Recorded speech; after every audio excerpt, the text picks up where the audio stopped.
All right, today we're going to dive into this really powerful little animated film. It's basically a visual guide for anyone out there who's ever felt, well, stuck. Ever feel like that? Pulled in directions that just aren't your own. It's such a common feeling, right? That sense that you're just being dragged along, reacting to stuff that doesn't really match up with who you want to be. You're always busy, sure, but are you actually getting anywhere? So there's this short film, The Walk of Discipline, and it tackles that exact feeling head on. It's beautifully simple, but it uses this incredible metaphor to show us not just why we get stuck, but more importantly, how we can finally start walking our own path.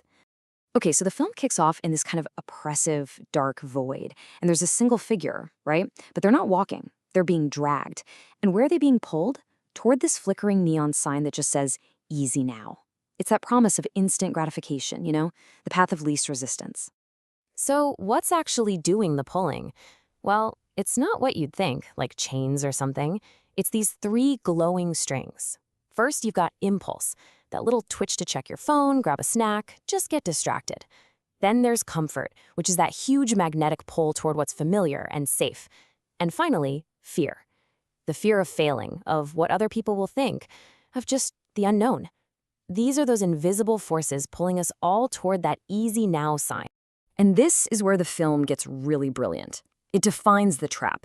And here's the thing, the trap isn't being pulled. No, the real trap is the sheer fatigue that comes from it. It's that constant, low-level fight against all these forces that just grinds you down until giving in feels like the only choice you have left. But then, something shifts. The figure just stops. They look down at the strings, they look up at that sign, and you can see it. They finally get what's going on. They realize this isn't some prison someone else built. It's an internal thing. And that single realization, well, it changes absolutely everything. Okay, so how do they break free? This is where discipline comes in, but probably not in the way you're thinking. It's not about forcing yourself or being super rigid. In the film, discipline is just a tool, a simple, heavy pair of golden scissors. It's just a choice, a conscious decision to act and to cut those strings that are pulling you off course. So let's break that down. You've got the trap on one side. That's passive. You feel like you're being controlled by outside forces, and it just leads to fatigue. But then you have the choice, which is all about discipline. That's active. It's about taking back internal control. And that is the very first step toward real freedom. Honestly, this next part might be my favorite bit in the whole film just because it's so real. The second those strings are cut, the figure doesn't magically soar into the air.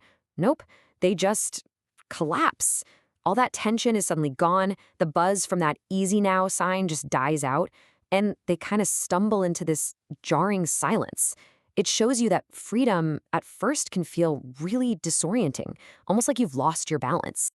And it's in that silence that something really critical happens. The figure doesn't waste time looking back and blaming the strings. They don't get stuck analyzing why they were being pulled. They just accept it. They push themselves up, they dust themselves off, and they take full responsibility for what comes next. They make a choice to stand and then to walk. So where are they walking to? Well, for the very first time, they actually have a real destination. It's not some flickering, cheap sign. It's a steady, quiet mountain peak way off on the horizon, with the sun rising behind it. This is what a real, meaningful, long-term goal looks like. It's not going to be easy, not at all. But the most important part is, it's theirs.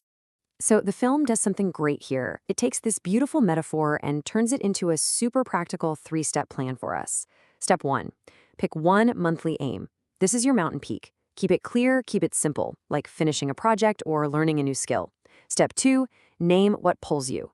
You've got to identify your specific strings. What's your impulse, your comfort, your fear? You can't cut what you can't see, right? And finally, step 3, just do one useful task. Not some huge, intimidating leap, just the very first concrete step you can take today to move toward that goal. That's it. And this all leads to the film's core message, which is just so powerful. It says your life won't get easier, it will get yours. See, the whole point of discipline isn't to make your life easy. That walk to the mountain, it's going to be hard. The real goal is to make your life authentic, to make it truly and completely yours. So the film leaves us with one last very direct question. And I want you to really think about this for yourself. When you look at your own life, at all those little things pulling you toward that easy now sign, which one will it be? What string are you going to cut first?